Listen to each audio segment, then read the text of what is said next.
사랑과 평화가 함께하는 가톨릭 한마당.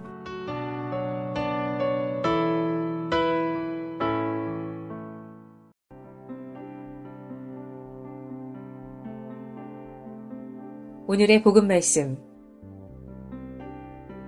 마테오가 전한 거룩한 복음입니다. 그때의 11 제자는 갈릴레오로 떠나 예수님께서 분부하신 산으로 갔다. 그들은 예수님을 뵙고 엎드려 경배하였다. 그러나 더러는 의심하였다. 예수님께서는 그들에게 다가가 이르셨다. 나는 하늘과 땅의 모든 권한을 받았다. 그러므로 너희는 가서 모든 민족들의 제자로 삼아 아버지와 아들과 성령의 이름으로 세례를 주고 내가 너희에게 명령한 모든 것을 가르쳐 지키게 하여라. 보라, 내가 세상 끝날까지 언제나 너희와 함께 있겠다. 주님의 말씀입니다.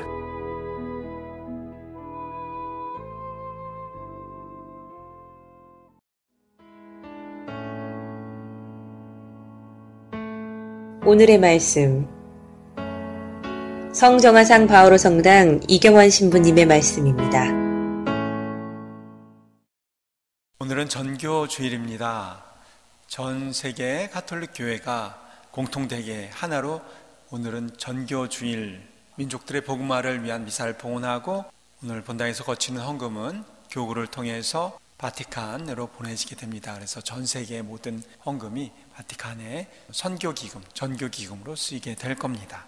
저희 본당은 이제 작년에는 선교 예밤을 했었죠. 올해는 선교 예밤을 보내지 못하고요. 대신 선교 바자회를 조촐하게나마 합니다. 그렇지만 품목은 많지 않아요. 그래서 저는 조금 저 혼자라도 분위기를 좀 보태기 위해서 제가 가지고 있는 거 좀 내놓고 경매를 내놓겠다라고 했는데요. 뭘 내놓을 게 있을까 하고선 주섬주섬 둘러봤는데 내놓을 게 없어요. 전에 인천교구에 있을 때 불우이웃 돕기 행사를 하는데 신부들이 가지고 있는 거 하나씩이라도 내놓자. 그래서 그걸 가지고 경매했던 기억이 나서, 그리고 또 신부님들이 바자회 그 음식잔치에서 서빙도 하고 뭐 설거지도 하고 다 그랬던 기억이 나서 혹시 내가 도와드릴 게 없을까 그러다가 내가 가진 게 있으면, 조금 가진 게 있으면 그걸 내놓아서 보탬이 되게 하자 하고선 거창하게, 더군다나 지난주에 이용옥 신부님이 아주 거창하게 홍보를 했다고 하는데 내놓을 게 없어요. 내놓을 게 뭐 가지고 있는 거 조금 내놓기는 했지만 내가 괜히 섣불리 덤볐나 보다라는 생각도 들고 쥐뿔도 없으면서 내놓는다고 나눈다고 한 것은 아닌가라는 생각을 했습니다. 가진 것이 없으면 내어놓을 것도 내줄 것도 나눌 것도 없구나라는 그런 그 생각입니다. 전교, 선교 하면 내 것을 전하고 마치 영역을 확장을 하는 듯한 느낌을 준다면 민족들의 복음화, 복음화라는 말은 단지 교세를 불리기 위한 것이 아니라 모든 사람들이 하느님의 뜻에 따른 사랑과 기쁨의 삶을 살게 하자는 그런 뜻이 있기 때문에 저는 이 민족들의 복음화를 위한 미사, 복음화란 말을 선교나 전교라는 말보다 더 좋아합니다. 왜냐하면 선교, 전교하면 굉장히 어떻게 보면 이기적이고 공격적인 그런 느낌을 주거든요. 오늘 복음 마테오 복음에서는 예수님께서 제자들에게 모든 민족들에게 명한 모든 것을 가르쳐서 지키게 하라고 명령하시죠. 그 대상이 모든 민족들입니다. 가히 모든 민족들의 복음화 미사에 합당한 복음이라 생각이 됩니다. 하지만 이 같은 복음 내용의 마르코 복음에서는 이렇게 적혀져 있습니다. 예수님께서 제자들에게 온 세상에 가서 모든 피조물들에게 복음을 선포하여라 라고 명령하셨다고 나옵니다. 조금 다르죠. 모든 민족들, 모든 피조물. 마르코 복음이 조금 더 확장된, 광범위 된 그런 개념을 사용합니다. 대상이 모든 민족, 즉 사람만이 아니라 모든 피조물, 하나님께서 만드신 모든 창조물까지 해당되는 것이죠. 하나님의 모상으로 창조된 사람이 하나님의 모든 피조물에 대한 지배와 다스림의 권한이 지배자와 억압자로서가 아니라 돌보고 가꾸는 책임임을 우리에게 인식시켜 주려고 하는 것은 아닌지라는 생각이 듭니다. 여러분들 창세기에 이 세상을 창조할 때 하나님께서 사람을 만들어 놓고 너희는 이 내가 창조한 모든 것을 지배하여라, 다스려라, 이렇게 말이 나옵니다. 그 말을 우리는 혹시 지배자와 억압자로서, 통치자로서의 그런 마인드를 가지고 살아간다면 선교주를 맞이한 오늘 우리의 복음을 읽으면서 묵상해야 되는 것은 그게 아니라는 것이죠. 돌보고 가꾸어야 한다, 피조물들에게 그런 것을 인식시켜 주는 것은 아닌가라는 생각이 듭니다. 창세기에 보면 또 사람이 자신의 욕심으로 인해서 이 세상에 죄가 만연되었다라고 나오죠. 태초에 아담과 하하가 모든 것을 다 갖추고 있는데도 불구하고 오직 한 가지, 저 선악과 그거 없어도 이 세상을 풍요롭게 삶에도 불구하고 그걸 욕심내서 결국 이 세상에 죄가 왔다고 하죠. 욕심으로 인한 죄가 시작되었다는 것을 뜻하는 것이죠. 자기 자신만을 위하는 그런 이기주의적인 마음에서 돌아서서 내 자신과 이웃과 모든 피조물 뿐만 아니라 그 주인이신 하나님 또한 사랑과 기쁨의 삶으로 초대하자는 것이 바로 오늘 복음에 나온 선교와 전교가 아닌가 싶습니다. 복음아, 그러기 위해서는 나만 바라봐, 내 말 좀 들어봐 라는 그런 식의 나만을 위한 이기적인 삶에서 다른 이들을 바라보고 다른 이들의 말을 들어주는 그런 이타적인 전환의 마음이 필요하지 않을까 싶습니다. 2달에 한 번씩 저는 금요일 날마다 독서 동아리를 합니다. 좋은 책도 읽고 소설도 읽고 교회 책도 읽고 시집도 읽고. 근데 이번에는 마음필사라는 고두현님의 본인의 시도 있지만 여러 좋은 명시들을 읽고 거기에 여백도 있어서 쓰기까지 하는 그런 그 책을 읽었습니다. 많은 분들이 시집을 읽고 또 어떤 분들은 온몸으로 시를 읽었어요. 시를 필사하면서. 아마 시를 필사하면서 그 시를 읽은 그 느낌은 그분들도 표현을 했지만 읽은 느낌보다는 더 새롭고 남달랐다고 말씀을 하셨는데, 그러면서 자기가 시를 읽고 쓰고 했던 2달간의 그런 삶에 대해서 함께 나눔을 가졌습니다. 가을이라서 그런지 다들 그냥 시인 같고 감성적으로 센치해지셔가지고 눈물도 흘리시고 또 아주 사랑스러운 말들을 막 쏟아내셨습니다.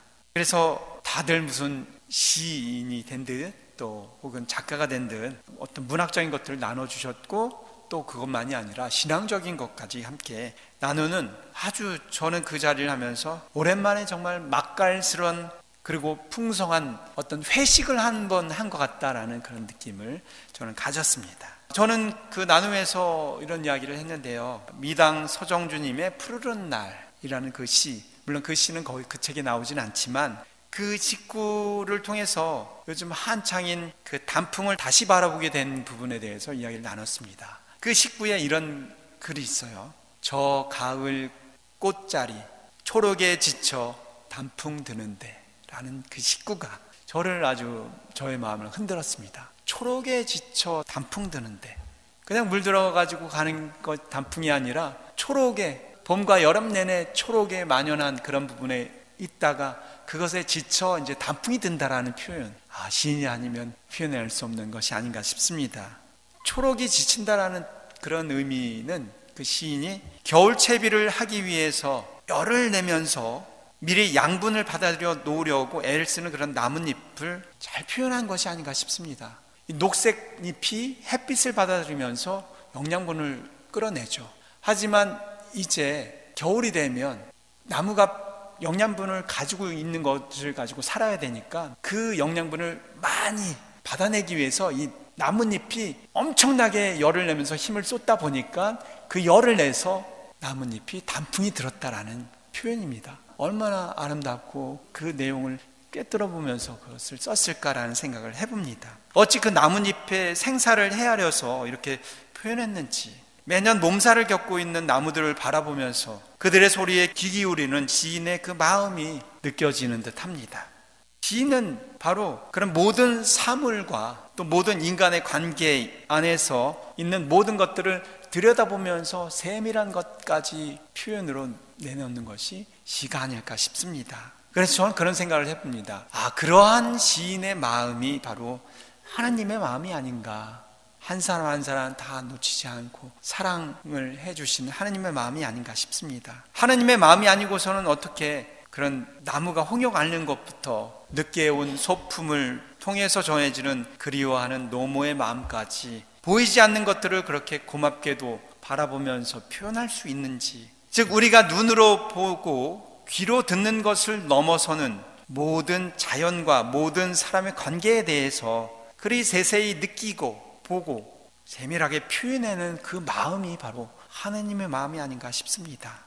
어린 왕자 생텍쥐페리가 쓴 어린 왕자의 이런 글이 있죠. 어린 왕자가 이렇게 이야기합니다. 사막이 아름다운 것은 이곳 어딘가에 우물이 숨겨져 있기 때문이야. 집이든 별이든 혹은 사막이든 그것을 아름답게 만드는 것은 언제나 눈으로 볼 수 없는 거야 라고요. 얼마 전 교황님께서는 찬미를 받으소서라는 회칙을 신자들에게만 발표한 것이 아니라 전 세계 모든 사람들을 대상으로 발표를 했습니다. 그것을 우리는 회칙이라고 하죠. 회칙. 그 찬미를 받으소서 회칙에 그런 내용이 담겨져 있죠. 더불어 사는 집인 이 지구를 돌보아야 한다라는 그런 내용으로서 환경 문제를 가톨릭 신앙 관점에서 성찰해서 회개와 행동을 촉구하는 그런 내용이었습니다. 그 6항에 이런 글이 나옵니다. 우리보다 더 높은 법정이 있음을 인식하지 못하고 우리 자신 외에 아무것도 보지 못한다면 피조물에 대한 착취가 시작됩니다 라고요. 피조물은 인간만이 아닌 다른 모든 피조물을 이야기하는 겁니다. 거기에는 우리 인간, 나 자신을 포함한 이웃 모두를 포함하는 것입니다. 그러니까 하느님의 법칙을 내가 받아들이지 못하고 살아간다면 나도 모르게 내 자신만 생각하게 되고 그로 인해서 나 자신은 물론이고 이웃도 정말 보잘것없는 피조물에게 착취를 하게 될 것이다 라는 내용이죠. 즉 온 세상 모든 피조물에게 복음을 전하는 전교, 선교, 복음화의 삶을 살기 위해서 필요한 것은 운물한 개구리식의 나만 바라봐, 내 얘기만 들어봐, 그런 이기적인 나의 생각, 우리의 생각만 하는 것에서 탈피하는 데서부터 시작한다는 것을 잊지 말아야 합니다. 지금 이 순간은 아픔이고 손해고 어려움인 듯 해도 더 크게 바라보고 또 잠시의 시간이 지나면 우리 자신에게 의미 있게 돌아오는 이 세상의 법칙이 아닌 이 세상의 법칙인 그 법칙까지도 움직이시는 하느님의 법칙을 바라보고 따를 수 있을 때 우리 자신 안에 샘솟는 복음의 기쁨을 살아갈 수 있을 거란 이야기이죠. 그럴 때 바로 선교라는 것은, 전교라는 것은, 복음화라는 것은 자연스럽게 흘러 넘쳐 나간다는 이야기입니다. 나 자신만이 아니라 이웃과 피조물, 하느님과 함께 기뻐할 수 있으려면 나 이외의 것을 바라보면서 생각하는, 나 이외의 것으로부터 듣고 믿어주는 그러한 하느님의 마음을 갖는 것이 우리에게 필요합니다. 그것이 가장 중요합니다. 가진 것이 없어도 됩니다. 오로지 마음만 있으면 됩니다. 하지만 그 마음이 없으면 내놓을 수도 나눌 수도 없습니다. 제가 아까 소장품 경매에서 기증품 판매에서 내놓을 게 없어서 나눌 게 없다라고 그런 것을 생각했다라고 했는데, 우리가 선교하고 전교하고 복음화를 한다고 하면서 우리가 가진 게 없으면 우리가 전해줄 게 없지 않을까 생각해 봅니다. 선교하면서 전교하면서 복음화하면서 우리가 전하고 나누고 내놓을 게 뭔가요? 물질인가요? 재산인가요? 능력인가요? 힘인가요? 아닙니다. 마음이면 됩니다. 여러분은 선교하고 전교하고 복음화 한다고 하면서 무엇을 내놓고 무엇을 나누고 무엇을 전하렵니까? 그저 하느님을 전하면 되고 하느님, 예수님, 하느님의 예수님의 마음과 그 삶을 전하면 됩니다. 그런데 선교와 전교와 복음화를 하기에 앞서서 오늘 다시 한번 생각해 봅니다. 가진 것이 없으면 내놓고 전할 수도 없습니다. 우리는 하느님을, 예수님을 가지고 있습니까? 우리는 예수님을, 하느님을 살고 있습니까?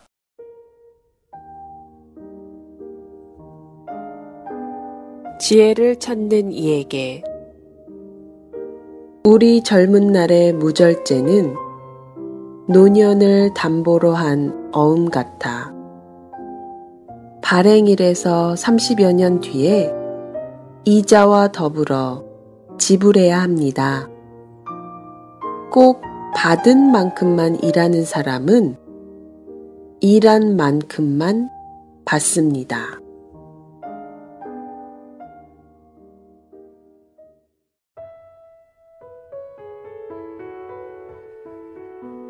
시카고 지역 가톨릭 한인 공동체 소식과 공지사항을 전해드리는 가톨릭 한마당 게시판입니다.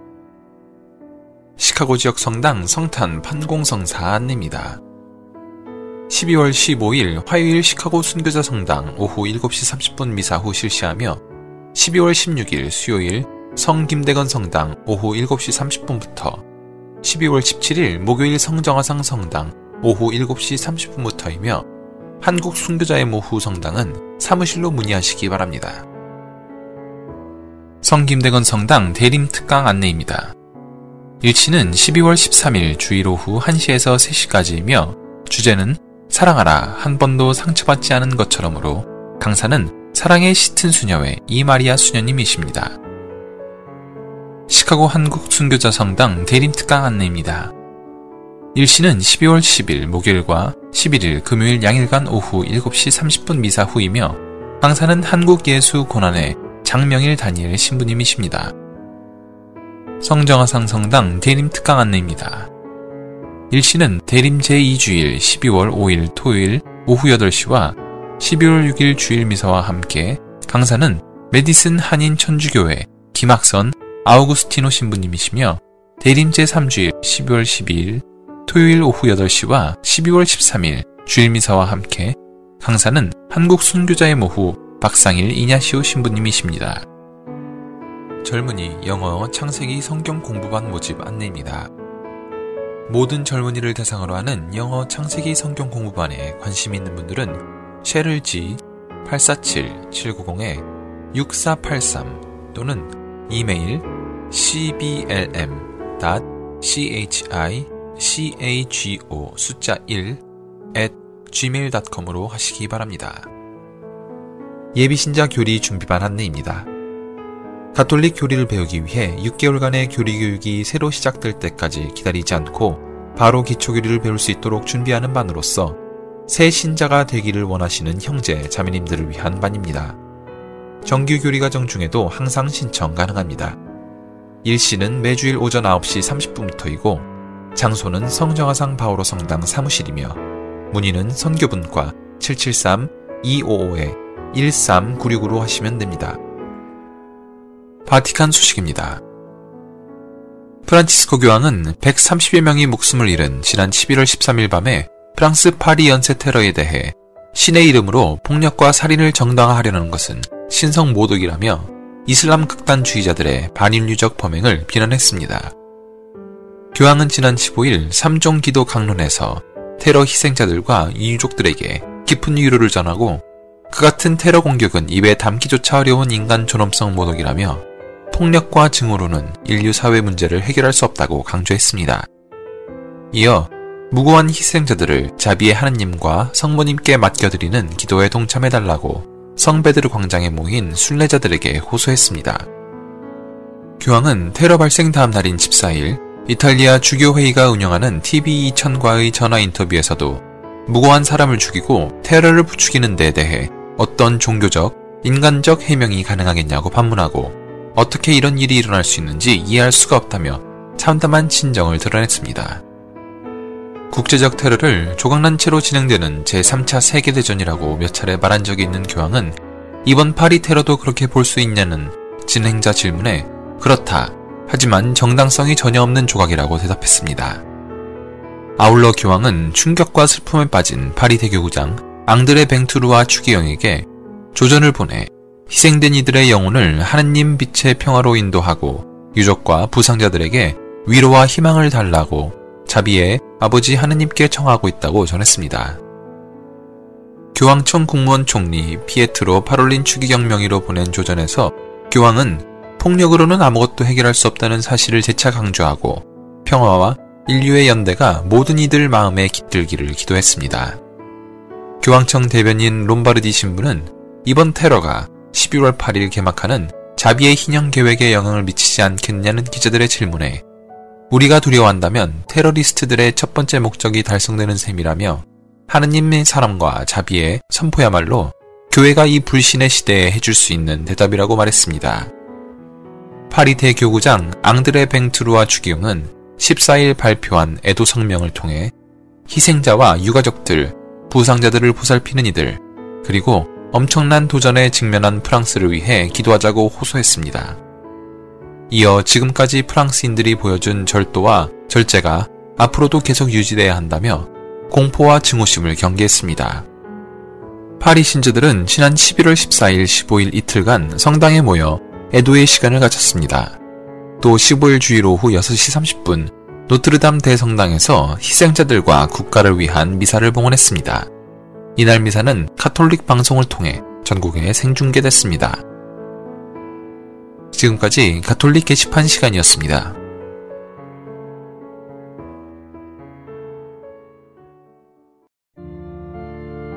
가톨릭 성가 92장입니다. 구세주 내 천주여. 구세주 내 주 천주여, 당신의 십자 열쇠로 아단의 죄로 닫힌 문 열고서 빨리 오소서.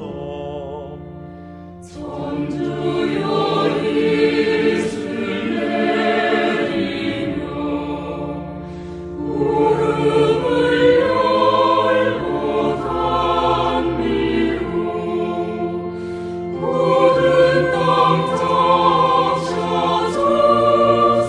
적셔주소서. 야곱의 집에 오소서. 대지의 새싹 움트고 산가들 모두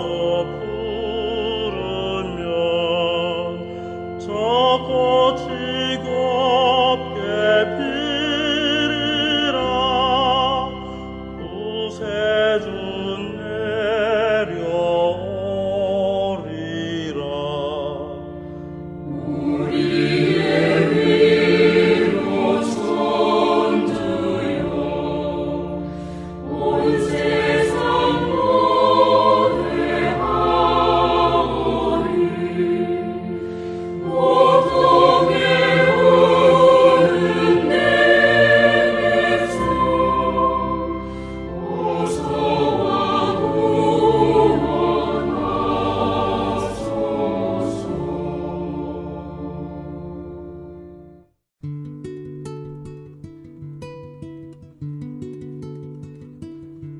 가톨릭 교리. 대림절에 대해 설명해 주세요. 대림시기는 예수 성탄 대축일 전에 4주간을 가리키는 것으로 예수 그리스도의 탄생을 기리는 예수 성탄 대축일을 준비하면서 다시 오실 구세주를 기다리는 시기입니다.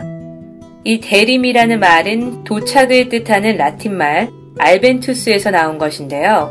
이 대림 시기의 첫 주일부터 한 해의 전례 주년이 시작이 됩니다. 곧 교회 달력으로는 대림 일주일이 새해 첫날이 되는 셈입니다. 대림 시기는 구세주이신 하느님의 아드님 예수 그리스도께서 이 세상에 다시 오실 것을 기다리면서 회개와 속죄로 준비하는 기간입니다. 대림 제1주일부터 12월 16일까지의 전례에서는 재림하실 예수 그리스도를 묵상하며 기다리는 분위기가 이어집니다. 따라서 성경 말씀도 깨어 기다리는 데 역점을 두고 있습니다. 이에 비해 12월 17일부터 성탄 전야인 12월 24일까지의 전례에서는 예수 그리스도의 탄생에 초점을 맞추고 있습니다. 대림 시기에는 제대 주위에 화려한 장식을 피하고 대영광송을 바치지는 않습니다. 하지만 알렐루야를 노래하는 것은 회개와 속죄의 시기이지만 메시아이신 예수 그리스도께서 오신다는 희망이 있기 때문입니다. 대림초 4개를 마련해서 매주 하나씩 늘려 밝히는데 이는 구세주께서 가까이 오셨음을 알려주면서 마음의 준비를 갖게 하려는 것입니다. 이 시기의 모든 전례 때 사제는 회개와 속죄의 뜻을 상징하는 자색 제의를 입습니다.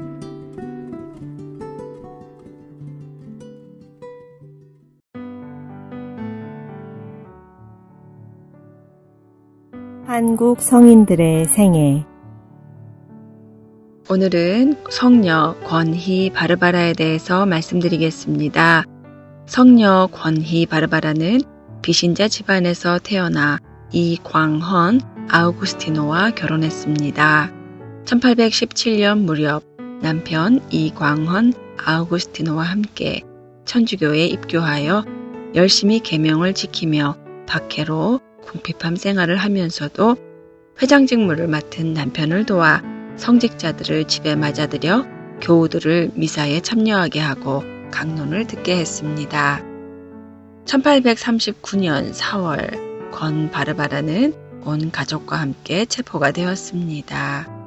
권 바르바라는 배교를 강요하는 많은 형벌을 받았으나 그를 더 괴롭힌 것은 어린 자녀들의 고통이었다고 합니다.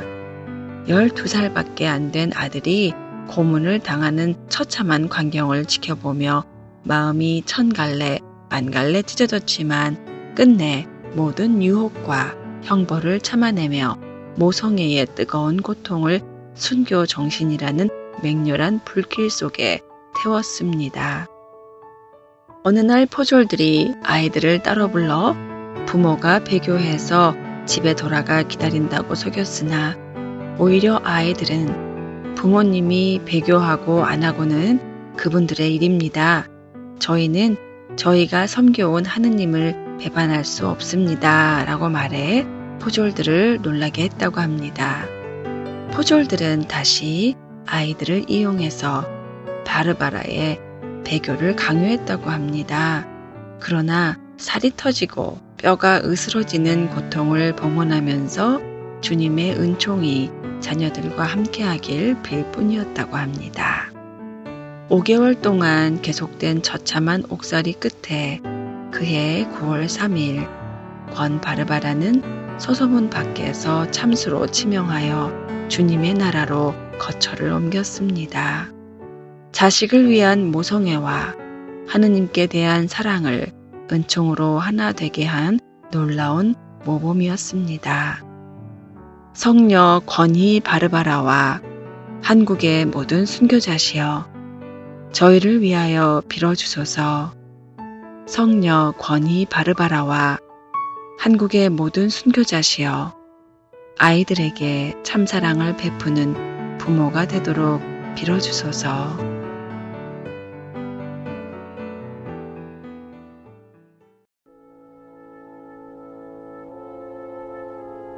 365일 당신을 축복합니다.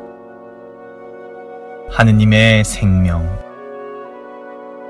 우리에게 은총은 하느님의 생명입니다. 우리는 은총으로 하느님의 양자가 되며 그리스도와 더불어 하늘의 상속자가 됩니다.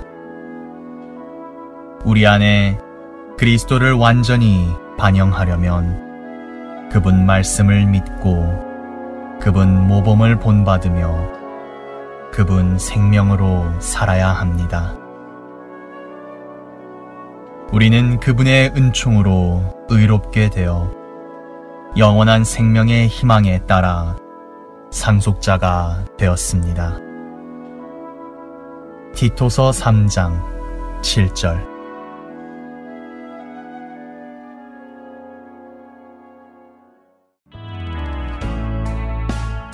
지금까지 시카고 지역 4개 한인 성당 제공 가톨릭 한마당이었습니다.